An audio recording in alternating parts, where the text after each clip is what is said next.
have thought that one of the most irresponsible and easily influenced characters in the series would have his own ranking? But as incredible as it may sound, today I'm going to show you 4 episodes in which Randy Marsh became obsessed with something, well, new. In the first episode on the list, his obsession is Food Network cooking shows and putting creme fraiche on everything he cooks. The Marsh couple spend a quiet evening watching television until Sharon thinks it's time to go to sleep. All right, it's late. I'm gonna call it a night. You coming? Randy can't sleep and tells her he'll come up later, but Sharon senses that he's actually going to watch the Forbidden Channel. I'm not staying up to do that, Sharon, jeez. But of course, that's a lie. Or isn't that what marriage is all about? And Randy switches the channel to Food Network, where he shows us his new obsession with food porn, which he enjoys perhaps a little too much. Oh, fuck yeah. His obsession keeps him awake, and Randy greets his family the next morning with breakfast ready and prepared. Now, what I have for you is a nice goat cheese and heirloom tomato frittata, and we're gonna top that with a little creme fraiche. Randy's ability to turn anything into a perversion is simply incredible. Sharon accuses him of having watched the No-No channel again, and obviously offended by being discovered, he leaves behind a mountain of dirty dishes that he obviously won't clean. I cook, so you guys clean up. Later, the boys go to Stan's house to watch TV, but Randy ends up kicking them out of the place to watch Food Network once again. Daddy time! It's Daddy TV time! Halfway through the show, a commercial for the shake weight appears on TV, a device for exercising in a, shall we say, very suggestive way. However, Randy doesn't seem to have any interest other than just food. Boring. But just as the commercials end and Randy enters his obsessive mode again, he is interrupted by the parental controls.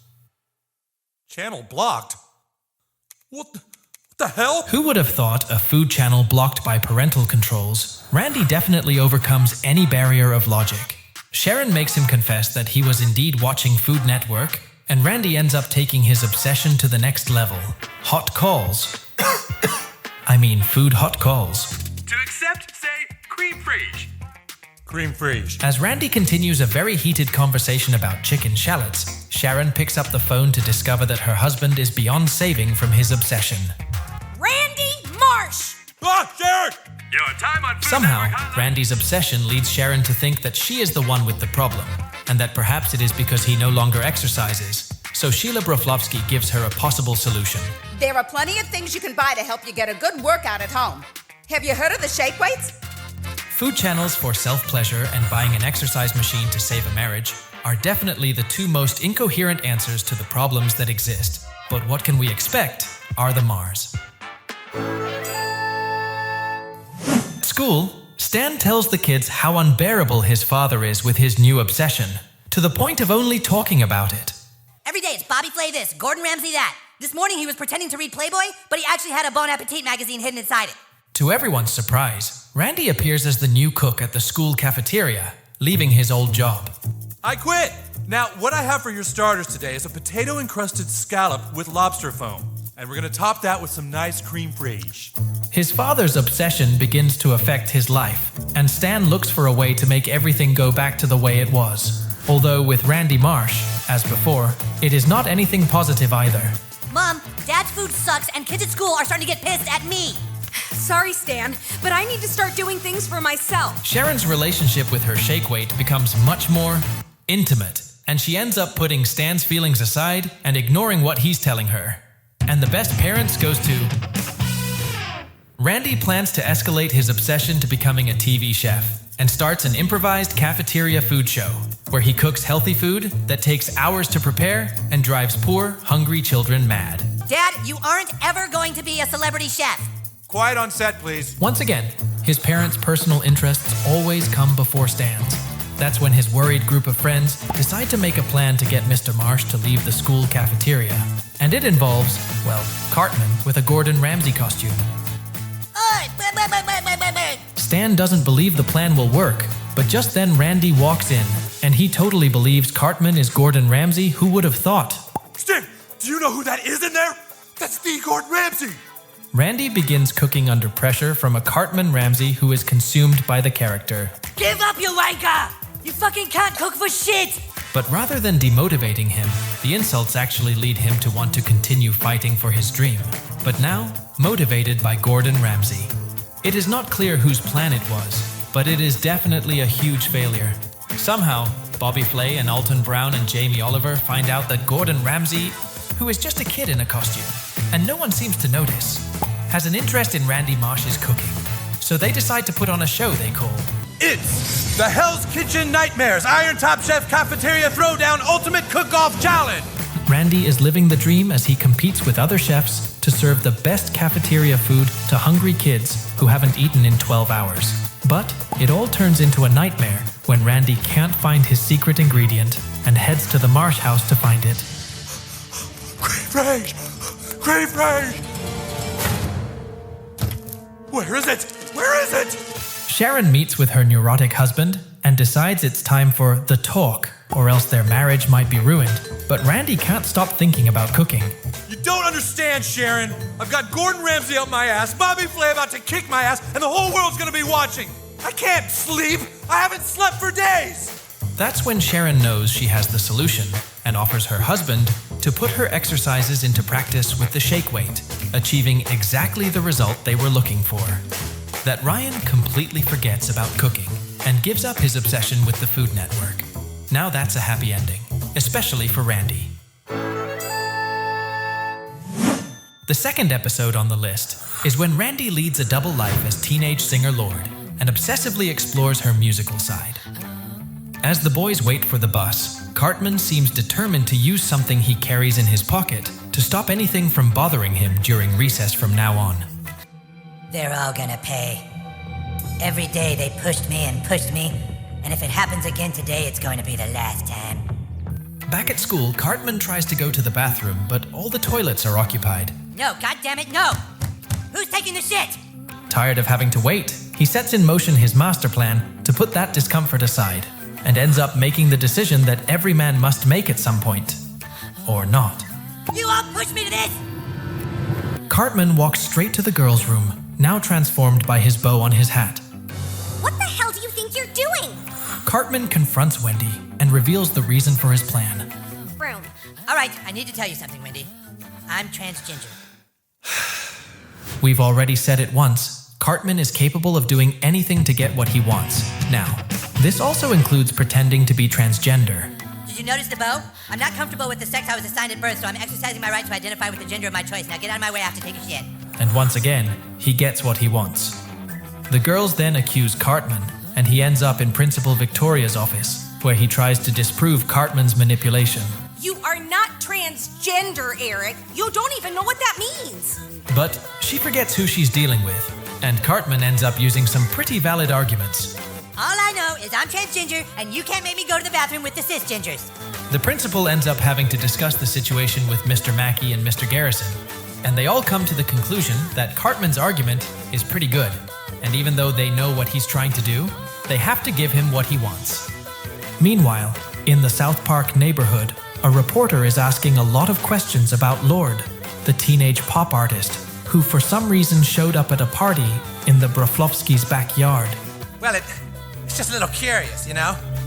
Why a hugely popular top 20 artist would play such a, well, no offense, but such a humble venue? Mr. Broflovsky ends up revealing to him that Lord came to the party because she is the niece of someone who works in the city, which seems even more suspicious to Brandon, and he decides to pursue that line of investigation. At the Marsh house, Sharon finds fishnet stockings in Randy's clothes, and it seems Cartman isn't the only one having a transgender experience. Randy? Do you have something to tell me? Back at school, Cartman continues to stink up the girls' bathroom, and Principal Victoria tries a new plan to keep everyone happy. If it is agreeable to you, Erica, we are going to clear out the janitor's closet and remodel it into a private bathroom just for you.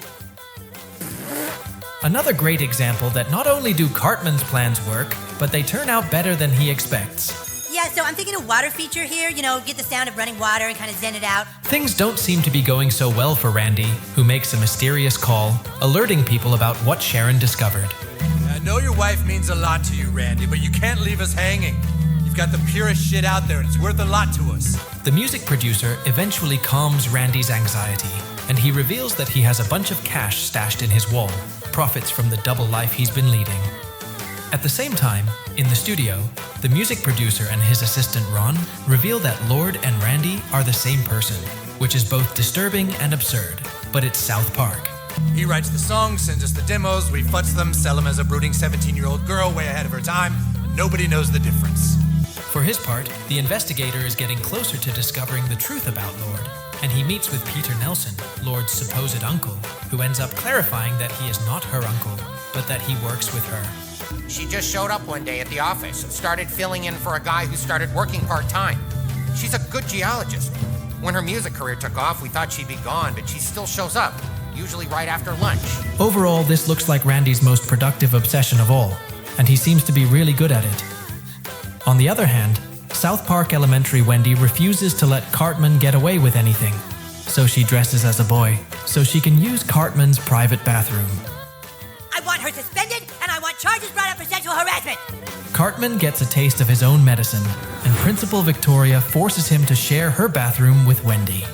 That is my waterfall, and those are my Christmas lights. I confess that it doesn't feel bad when Cartman's selfish plan goes awry. What a lie I'm telling. It feels amazing. Hurt that he can no longer do what he wants, Cartman accuses Wendy to Stan, who is barely aware of the whole trans and CIS issue, and tells him to control her before it gets worse. Confused, Stan decides to turn to the person who, for some strange reason, he still believes is the right person to resolve his doubts and guide him. Dad, is it possible for someone to be one way on the outside but totally different on the inside? Yes, Stan. I am Lord. That was right on the tip of his tongue, ready to come out. Stan doesn't understand what he means, but Randy really needed to reveal his secret. I finally got fed up. I pretended to be a woman. I called myself Lord. Have you ever been in a woman's bathroom, Stan? It's all clean and there's enough stalls for everyone. It was so freeing. I started singing while I was in there, and then I started writing things down. Apparently, all double lives and confusions start with a bathroom problem, so I'll be more careful where I go from now on. Stan is surprised, but confesses to his dad that Lord's music is really good. Thanks, but it gets even better when I add the drum loops. Yeah, feeling good on a Wednesday. Then with the computer, I can actually quantize everything. Feeling good, backup instruments. And then finally, I use the auto-tune. Stan can't process all the information and faints. The next day, the problems regarding the bathrooms at school and Randy's workplace don't improve. Everyone loves you, but we thought it would be great if you had your very own executive bathroom. Randy ends up feeling left out, because even though everyone seems to admire his Lord side, the women still aren't too thrilled about sharing the bathroom with him. I like the women's bathroom. I feel safe there. Being able to use that bathroom is critical to my identity, to my music. And his classmate Carol ends up offending him by not recognizing him as a woman. Come on, Randy. We know that, like Cartman, you only like the women's bathroom because it's cleaner. It has nothing to do with your gender identity.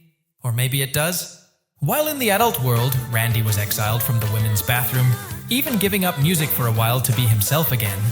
Cartman has absolute control of the opinion on transgender and cisgender people. It seems that Randy needs to learn more about manipulation from Cartman. Oh, what are you, a sissy tooth lad? No, just he is. Randy deals with his depression at not being able to continue being Lord, but strangely receives some great words of encouragement from his wife Sharon, who seems to always know what to say or do at the end of the day to make Randy feel better. If I could talk to Lord right now, you know what I'd tell her?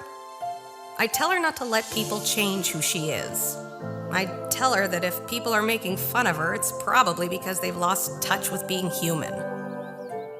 I'd tell her to keep on doing what she does. Because when someone's not allowed to express who they are inside, then we all lose. That's what I would say to Lord. A new song by Randy aka Lord brightens up everyone's life in South Park, encouraging them to be themselves, his classmate Carol decides not to support the idea of separating Lord into a different bathroom, and even the reporter who was going to write the truth about Randy being Lord regrets it and simply deletes the article. Finally, the school's bathroom problem is solved, and Stan ends up being the privileged one to go to the sissies' bathrooms. Feeling good on a Monday. Got my space, all the freedom I need. And it seems that the story of a rising star in the bathroom is going to repeat itself. Which young pop star will Stan really be? We don't know, and we don't want to know. You're all alone now, toilet. Nobody can hear you scream. Yeah, you're gonna open wide. You're gonna take your punishment. That's right, get ready. Oh my God, this is so awesome, you guys. It's just like at home. In number 3, Randy's obsession is more radical, to the point that it changes the Marsh family's lives completely. At the beginning of the episode, Randy and Sharon Marsh are summoned to school because Shelley has been repaying the recess monitor with inappropriate photos. Why would the recess monitor want a picture of my daughter's butthole? Mr. Mackey explains that there is a vaping problem at the school, and there have been many cases of kids bribing the counselors to look away. But fortunately, they discovered that the photo was not of Shelley, but of an animal. Mr. Mackey, that definite.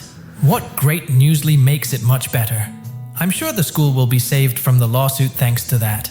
Randy gets fed up with the city lifestyle and tells Sharon it's time for a change of lifestyle.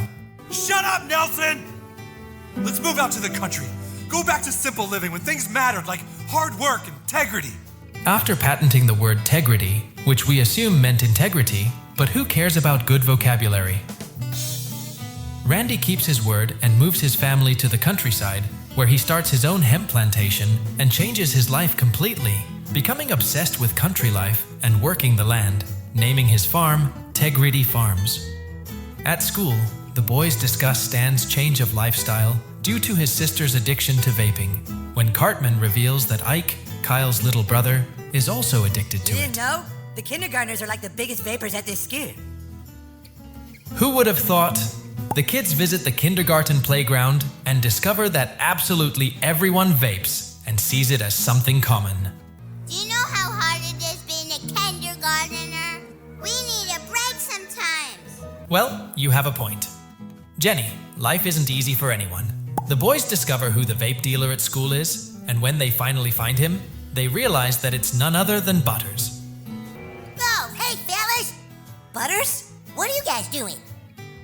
Butters, are you selling vapes? Well, sure. What you looking for? I've got strawberry, vanilla, tropical passion. Kyle calls out Butters for his guilt in the school epidemic, and Cartman ends up punching him in the face on Kyle's behalf. Defending Kyle from the harmless Butters, which is completely suspicious coming from the character with the least emotional responsibility in the series. Back at Tegrity Farm, Randy Marsh is excited about the visit of the agricultural inspectors, who will determine if they can sell their products as a real farm. So Towley, who is literally a towel, arrives at the farm and approves Randy's products, who seems to have been obsessed too much in his work. I don't know what integrity is, but that is some good shit. While Cartman is in the bathroom, he is approached by Butters, who complains that he will hit him if they both work together on the vape business. Of course we suspected it. A plan like that couldn't have occurred to Butters. Sorry, Butters. But the Evil Genius Award still belongs to Eric. Kyle overhears them talking and threatens Cartman with reporting him to an adult. But Cartman manages to intercept him and manipulate him into not reporting him and giving him a few days to recover the money and be able to pay the dealer. Kyle finally gives in, with the only condition that he not sell to small children, as if he doesn't know who Eric Cartman is. Randy is visited by a businessman who offers to buy the farm for his company, but the moment he realizes it's for a vaping company, Randy simply loses his cool and unleashes his hatred for vapors on the man. Oh no, sorry. I don't want my integrity bud putting those pussy sticks. But it seems like the rest of the Hump Farms don't have much integrity, and Randy finds out that his neighbors did sell to the vape company, which makes him feel like he has a responsibility to uphold the image and integrity of the Hump Farmers. Well, I hope you didn't pack your integrity, 'cause clearly, your integrity ain't going. In the school cafeteria, Cartman breaks his word, and instead of staying away from the little kids, he puts on a show with a giant vaping man, inciting more kids to buy the product. Upset, Kyle asks him how much he owes the dealer, and they end up going to visit him to try to pay him back. Okay, look. This is the money I've saved up for my past 3 birthdays. Can we call this even and end it? But Cartman has another plan, and he and Butters move what looks like, and I really hope it isn't, a corpse near the dealer. Dude, that is a dead hooker. What are you doing with it? I'm calling the cops. Cartman calls the police while his best accomplice Butters beats up the dealer, forcing Kyle to steal the vapes and money with them. Get the stuff and the cash, Ronan Farrow, Kyle. We gotta get out of here. This is going to end badly, very badly. At Marsh Farm, Randy discovers that Stan has a vape pen, and although Stan explains that it's not his, the new hemp farmer Randy will never allow his son to be in favor of vapes. So he decides to take matters into his own hands and go visit the company that makes them to give them some Tegrity Farm for dinner. You think I'm just gonna stand around while they destroy my family? We've worked this farm and this land for over 4 days. I'm not about to let some vape queens take it all away from us. Things end up getting complicated for Cartman's business, and of course he drags Kyle with him, telling him that they need to get more vapors for the 6th graders because they're behind all of them. That's how they all end up in the same place. Randy walks into Big Vape, dressed as some kind of superhero in very bad taste, and starts a fight with the vapors. All right, you bunch of vape-smoking pussies. You try and take my way of life? Time to show you some integrity. Somehow, and with the usual strength that Randy Marsh's obsessions give him, he ends up with the physical and mental strength to accomplish his goals. Randy makes it to the top floor where vape liquids are processed, just in time to save Cartman, Kyle, and Butters from vape wrap. You little hoodlums breaking through the window? I had to break your little legs. I don't think so. Finally, Randy ends up winning the fight against the vapors with the help of Towley, and decides to open all the valves until creating an explosion in the place, winning the first of the battles that the Tegrity Farm will face, and also saving Cartman along the way. Now that's luck. Now the Marshes live on a farm, thanks to Randy's obsessions, although that means he didn't care at all about the opinion of the rest of his family. It's in you, it's in me, little something called integrity. That shows us that Randy was really lost in his old life, and that's why he found himself always obsessing over something. Now, in his new life, his obsessions have a little more, how to put it, substance. That's why in episode 3, season 26, when his wife Sharon asks him to change the toilet, Randy finds a cause to fight for, and not just a common obsession. This is how Randy ends up at Home Depot, trying out the most incredible Japanese toilet with a light sensor, warm water, and ambient music. No, it's true. It has warm water and a dryer and cleans you 8 times better than toilet paper can. Would you like to take one for a test drive? The experience seems to be much more accommodating than even his old Food Network channel, and he decides to bring the toilet home. After a very unnecessary discussion about the family's new economic status, which only Randy seems to enjoy, a patrol of Japanese arrives to deliver the toilet, causing Sharon to wonder about the price of what appears to be a gold-plated presidential toilet. You spent $10,000 on a toilet? We don't have that kind of money, Randy. I think you were better off not knowing Sharon. Even I was. But since he's been a farmer, Randy feels that nothing is impossible for him, and that new confidence leads him to show Sharon the reason why he chose that toilet. Riot, Sharon! And it seems she totally gets it, and from the sound of it, how could she not? The next day, for some reason everyone is rejecting Stan, who has no idea why they are doing it. Look, it's great that you come from a wealthy family, but people don't like getting their noses rubbed in it. Of course, that doesn't sound like something Stan would do, mainly because he hates his current life. And that's when the big secret is revealed, and it's none other than Randy himself who called everyone the night before to brag about his $10,000 toilet. What? It's just what we're all wondering about Stan. Why is Randy so Randy? And things only get worse because Randy invites all of his friends over for a big breakfast just to show off. Well, let's hope so. Does anyone need a bathroom break? He's definitely the only host who would insist so much on someone going to the bathroom, and Randy gets his way and not only shows off his new toilet, but also his new prosperous job and its rewards. That is, until Stan comes to interrupt him and call him out on his behavior. Yes, you are, and now kids at school are calling me Richie Rich. They are? I guess Richie Rich is better than any of the other nicknames everyone else has. Huh, Stan? Don't you get tired of complaining? Did you know some people can't even afford to eat? I'm just kidding, Stan. In the discussion, Randy ends up confessing that it's not just about showing off, but that his Japanese toilet made him understand something much deeper. Because people don't know that these toilets are awesome, and I'm just like the well-respected guy who's trying to open people's eyes like JFK.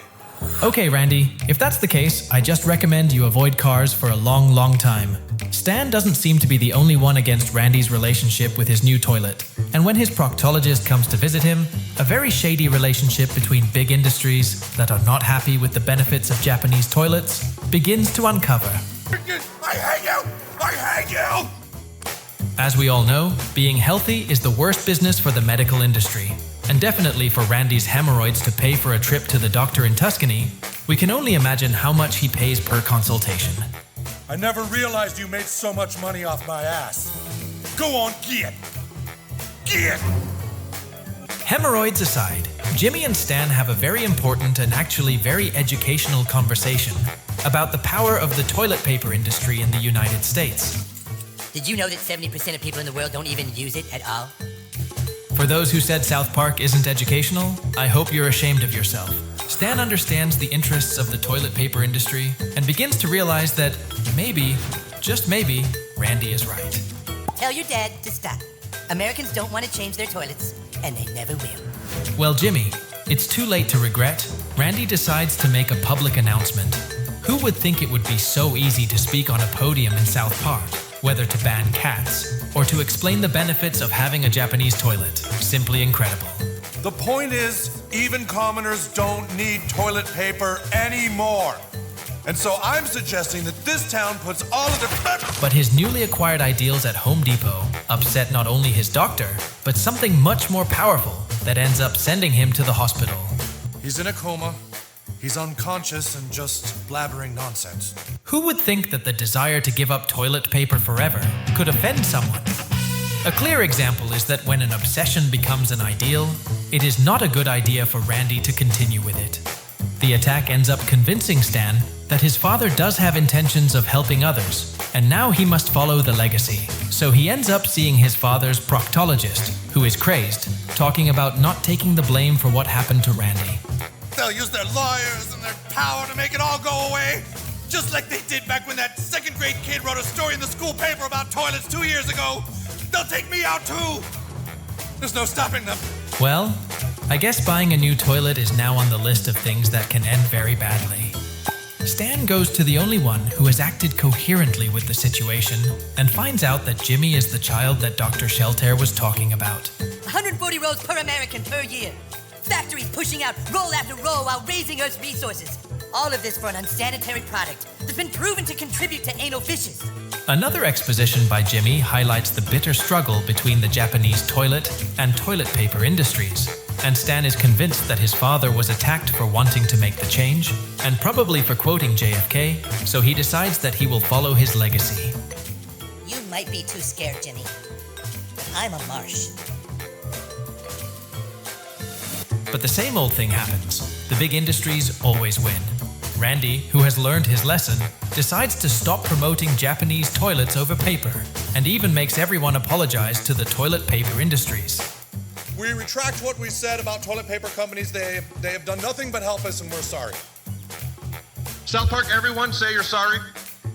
In the end, it seems that Randy's affair with the Japanese toilet was either a way of showing off his new economic status or another of the obsessions that are quickly disappearing in Randy Marsh's life.